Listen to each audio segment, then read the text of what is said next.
Right, yeah, we don't have like any fancy intro music or anything like that. So I'm literally just going to say, hey, ladies and gentlemen, welcome to episode 6 of the Big Picture Film Club podcast. Today we have a special episode here. So we've got the crew and the lead cast member as well from a new mini web series called Dreaming Whilst Black. And so it's a 9-part comedy. Is that, I understand that correctly? Cool. And it follows filmmaker Kwabena.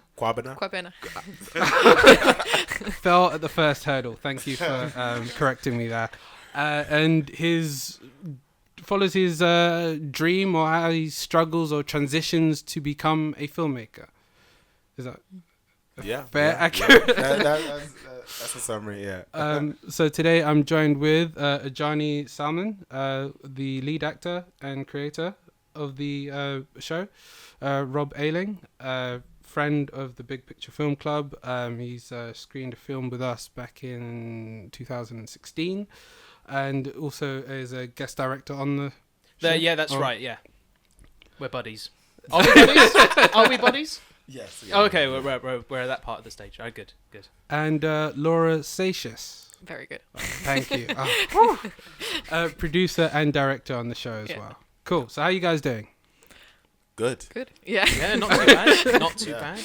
So my intro was terrible, but could you tell us a bit about Dreaming Whilst Black? Because when Rob sent it over to me, I was really very intrigued about the story of, as a black man myself and trying to make my own dreams come true, particularly in the world of media. It immediately resonates with me. So I want to find out a bit more about, all right, what was the process? What was the thinking behind starting it? What was the genesis point? Sorry. Laura's our head of development. She runs that. So this was actually since the beginning of the company. We started Four Quarter Films nearly 2 years ago. Jesus. Yeah, Jesus. And Adjani came to us and he said he had this project that he's been working on and writing, and actually so we started from that, just picking up. It was a very different it was a very different script at the time.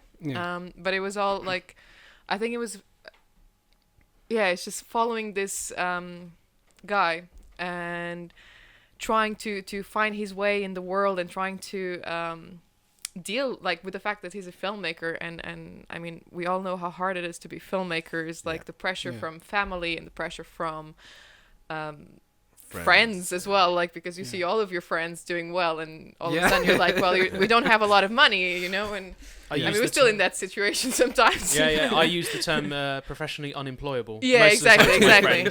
They seem to understand that more than filmmaker. Really. So. And we put that on one of the last episodes. That's I thought you were going to say you put that on my credit. I was like, Laura, please, directed that by, not unemployed. Yeah, that's your credits on the. Oh my God. Yeah. And it's so it shows as well, because I mean, our company is all based with, we all have very different backgrounds. Adjani is from Jamaica. I'm from Portugal.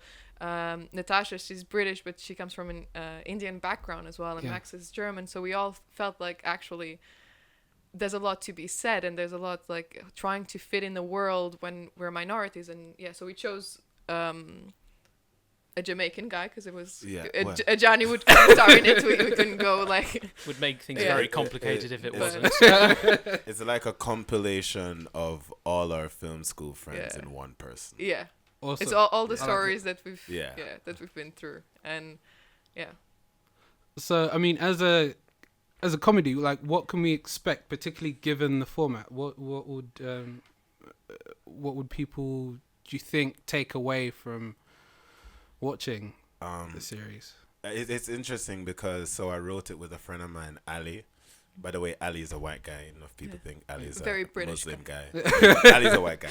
Big up Ali. A proper Englishman. But we have completely different styles of humor. So even after when we kind of brought Ali on board to kind of help us shape the script, so we kind of started writing together. Because we have these different types of humor, it's nearly like things I find funny, he might not find as funny, but things he finds funny, I don't find funny. Yeah. So I guess you have this kind of weird mix of British humor and Jamaican humor as well, but it's all kind of grounded in just kind of nuances and microaggressions of what it's like to be an other, you know what I mean? And it's funny, like, I like to tease Laura to say, yo, you kind of white, but you like not really white. I'm second grade now. Like ever since Brexit, you're not kind of white anymore. I was not even white before. I was southern white. So there's a lot of like there's some political, I guess, jokes in there. So we make fun of like some serious issues, but we make fun of it. So it'll make you laugh, but hopefully when you look back, you'll be like, damn, that might not be funny. I mean, to add to That this actually point, happened, it is very much in the style of very darkly comedic for the most part. I mean, I was very fortunate to have an episode where a lot of it is very visual storytelling based. So it's got a mix between, jumping back and forth between dialogue humor, so like one-liners here and there. In most of the other episodes, I think it's mostly one-liners, and then there's some cases where it's visual storytelling humor, which I personally love. But I think as well, just coming back to the point that you were saying, I think the thing that does resonate with this series in particular is the themes of equality and diversity and having so many hurdles to jump over just to make your dream come true, essentially. And I think the biggest hurdle I think Kwabena kind of faces throughout the entire series is, I would say, yes, equality within the film industry, absolutely, but actually the self-belief and the self-confidence, I think, is one of the key things. And I think that's something we all resonate with as well, and that's something that I kind of connected with as well, is the idea of not always being confident in yourself. I mean, I made the joke earlier about being professionally unemployable. I do that but because it's not funny. No, it's not funny at all. It's not funny, but sometimes that humor is there to just it's good, it's healthy to make fun of yourself. I think it's probably the best way of putting it. And that was our approach to it, because we wanted to do something. So we have those issues of like with Black lives and everything, and what's just minorities in general as well. But we wanted to make a show that was relatable. It was not about like Adjani says a lot of the times, it's not about that black guy who's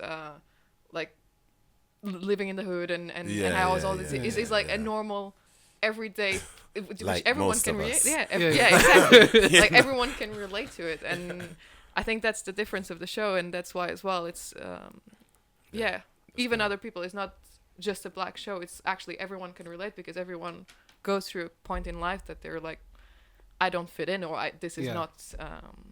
People are telling me that I can't do it. Especially millennials. No. So how did you decide on, I guess, 9 episodes for this? Is it a first series? Are we season 1. We have more plans. If any network wants to, we're here. I'm very intrigued to see it, and I hope we do get more episodes going forward.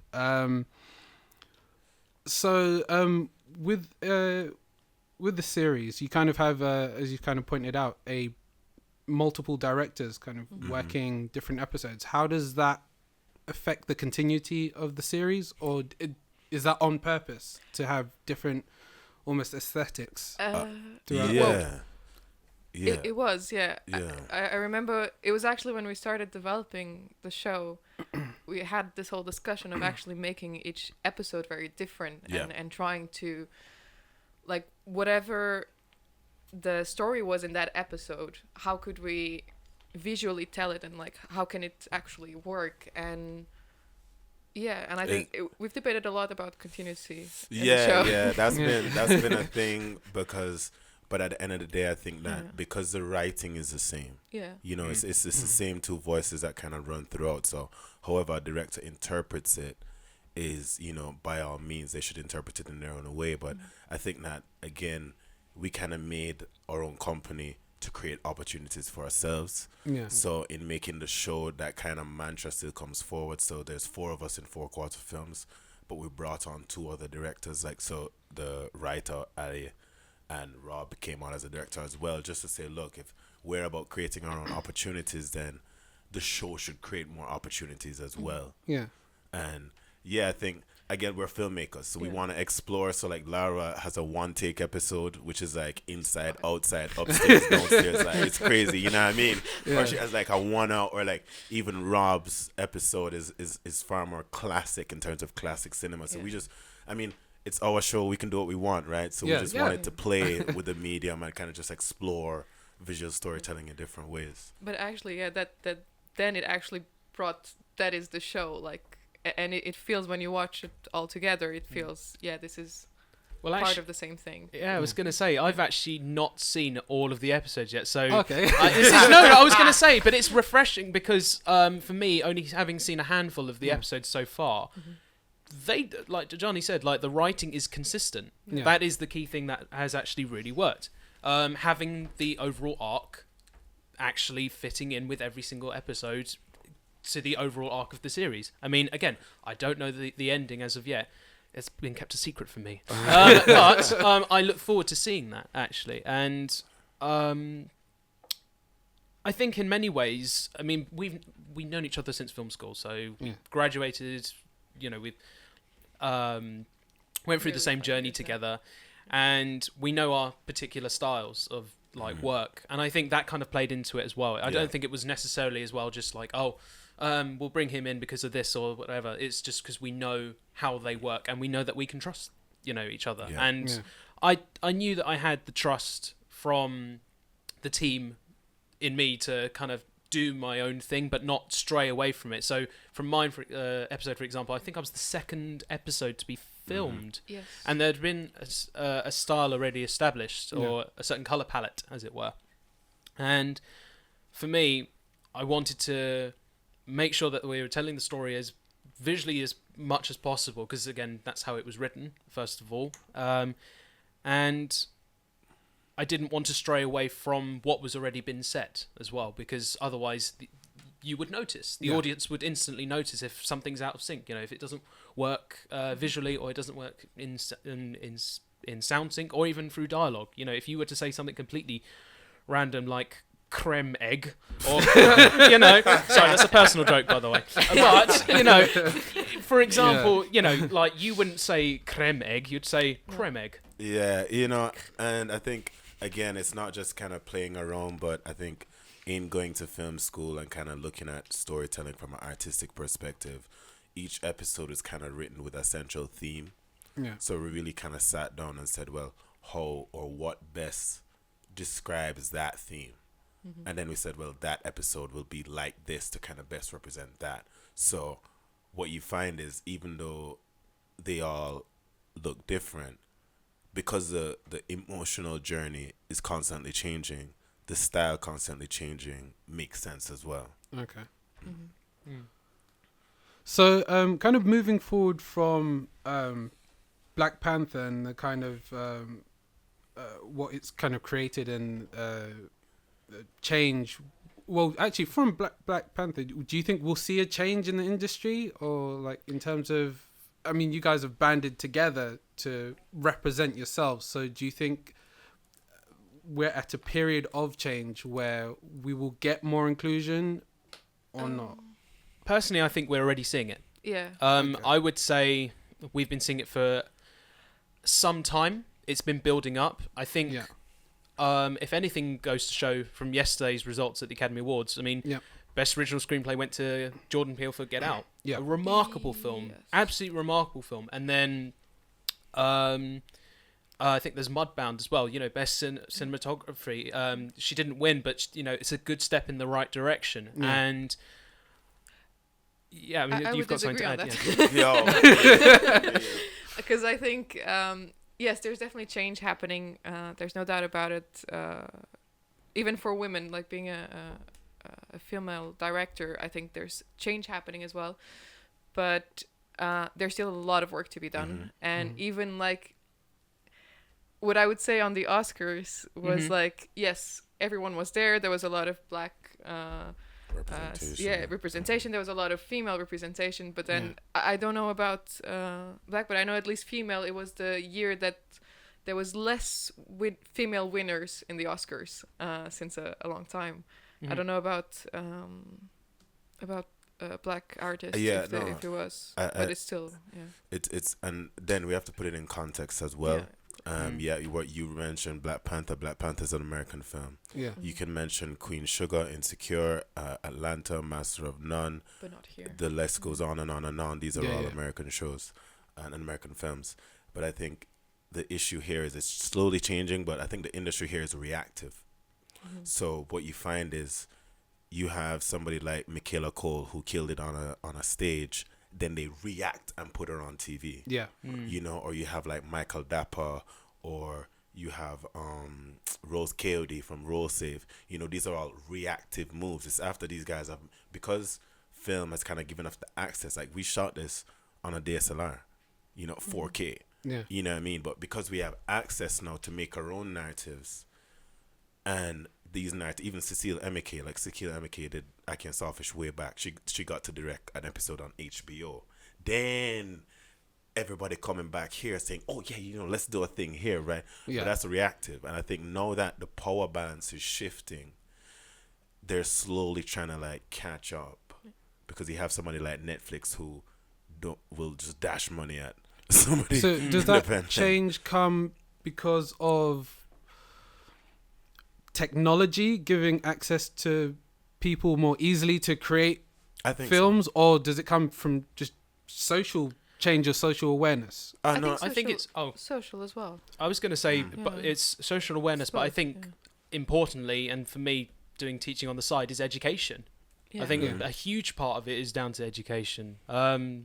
I mean, would you agree? Education I agree, and access, because again, you know, like as you said, there's a film that's no shot on our phone. You know what I mean? Like back in the day, film stock is like I remember in hugely America, expensive. like 3 minutes of film stock is $50 US. You know what I mean? So when that's what you were dealing with, obviously, if you come from disenfranchised backgrounds, you can't really afford to be like practicing on $50 film reel. Yeah. You know what I mean? Whereas no, we test our shots sizes on our phone. Yeah. You know? So episode 8 was like that. You know, before we even bring in the camera, we know what the angle is with our phone. So that kind of access gives us the kind of power to say, yo, let's just make our own stuff. But again, I do think the education and the awareness, because it's now a movement going forward, more people want to tell their own narratives, more people feel like they can. So it's a combination. And I think it's important to not let it die as well, because a lot of the times there are movements that, you know, it's very popular that year, and then it dies. Yeah, and it's not. Hopefully this changes that we're seeing, it will eventually come to something. Do you know, can I just quickly, it's not off topic entirely, but I was actually a little bit, no, I was just going to say, like, the one thing I was going to say about the Academy Awards thing, like, the one thing I was slightly disappointed in was how people reacted to the Time's Up campaign. I mean, they reacted well. You know, people had their badges. People were in black suits. But the way that they just said, like, after the Golden Globes and then immediately after the BAFTAs, it was just like, oh, no, but for the Academy Awards, we're just not going to carry on with that. Because then it's this notion of, when is it never going to be enough? You know, how long are we going to keep this up for? And it's like, well, as long as it takes, really. Exactly. Is that not the answer? About that last year, guys. It's like, you know, you keep wearing it regardless. Until it's, you know, I know people that wear their poppies throughout the entire year. It's never just in November time. It's all the time for them. But there is a lot of stuff happening. I mean, at least for the movement Time's Up, there is actually Women in Film and Television here.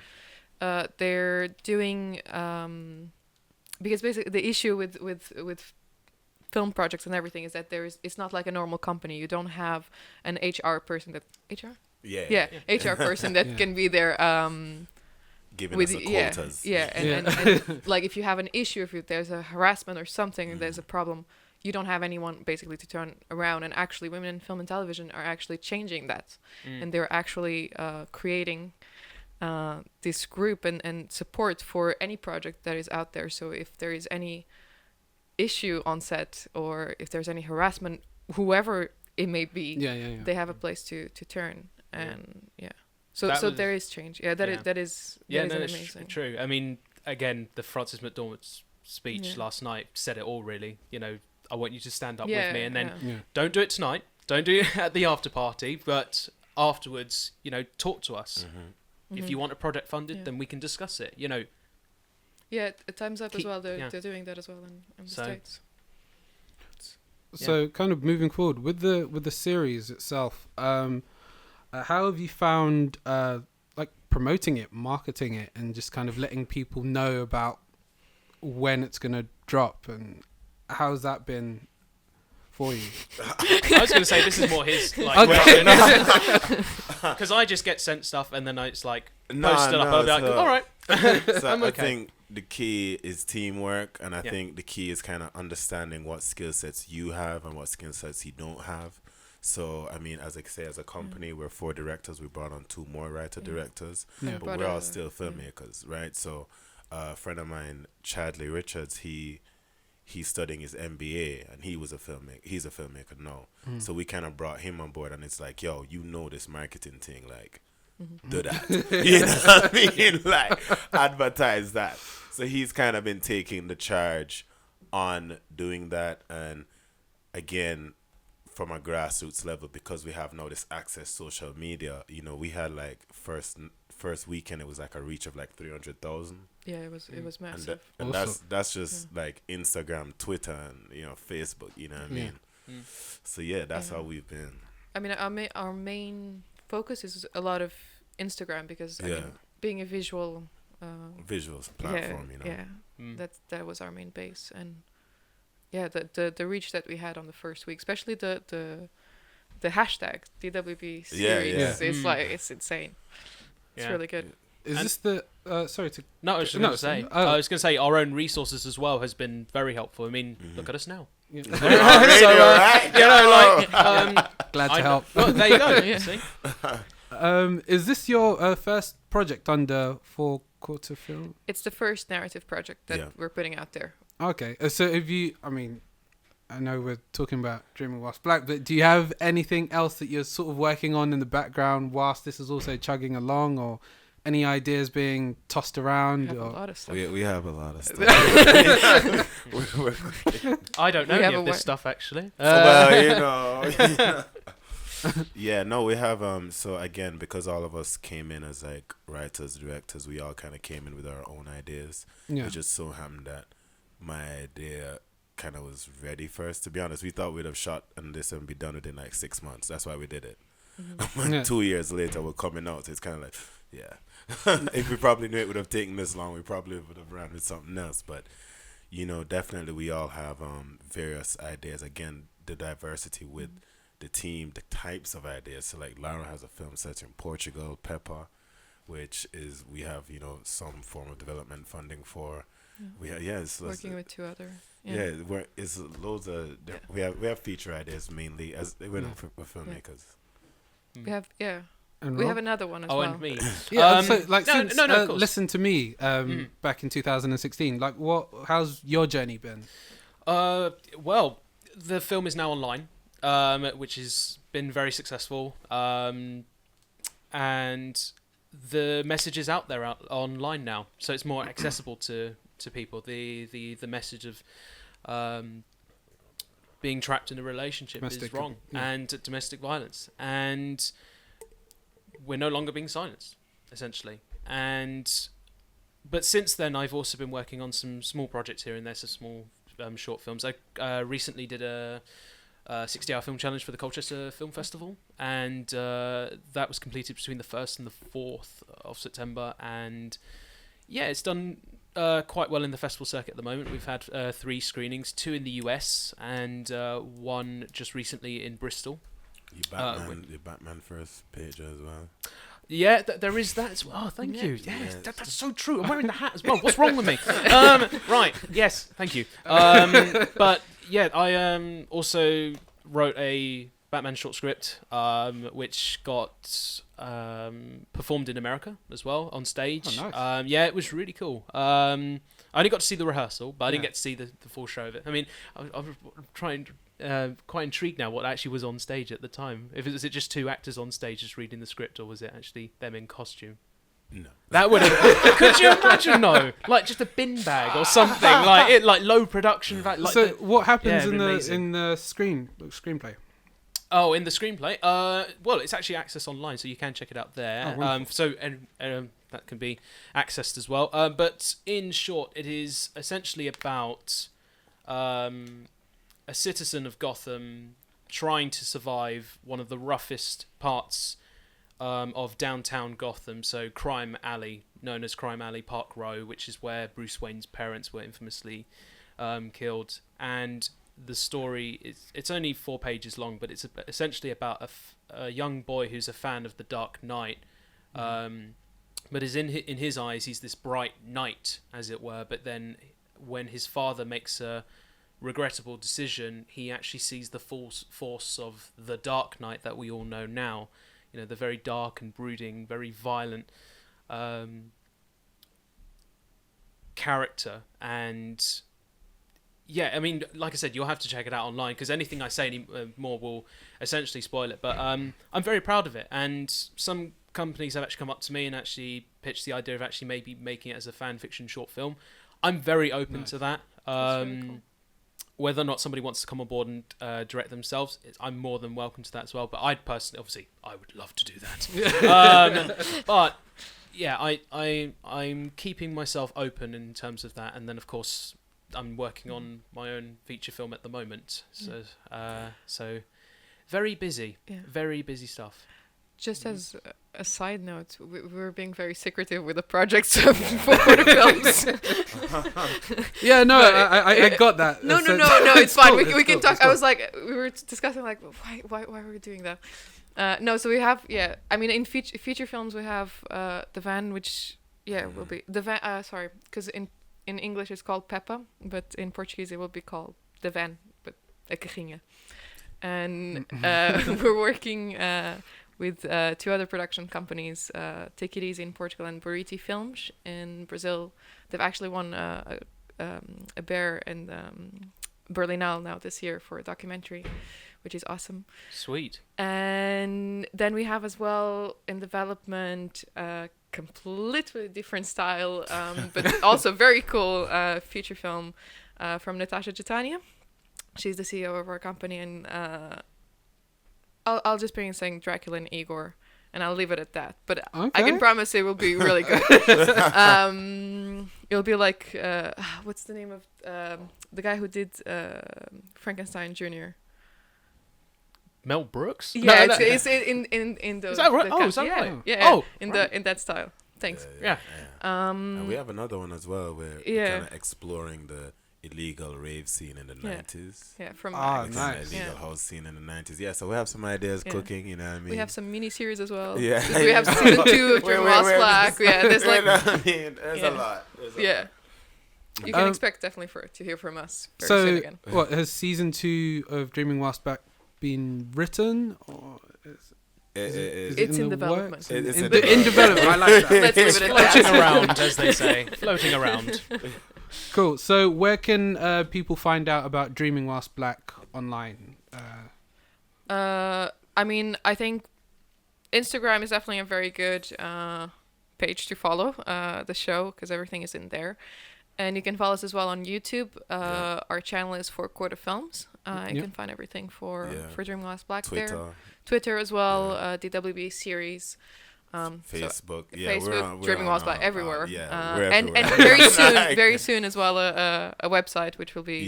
We'll have a website soon, and we even kind of looking into like a Reddit as well, just to kind of explore the themes. Yeah. And just to mention, Dreaming Whilst Black will be www.dreamingwhilstblack.com. Yeah. And For any the launch date is sometime this month. Yeah. Yes, it's. Do we have a specific? Yes, on the 18th of March. 8 p.m. 8 p.m. We're Cool. going live. Yeah. Cool. Well, I'll look forward to that, and thank you very much for coming down. And Thank you. we'll be sure to support you all the way. If you guys have any other projects, please let us know, because it sounds really cool. Thank Thanks. And thanks for coming to Thank the you Big for Picture having Film Thank us. you Thanks Club for very podcast. much, having us. mate. Much appreciated. Cool. Yeah. Thanks.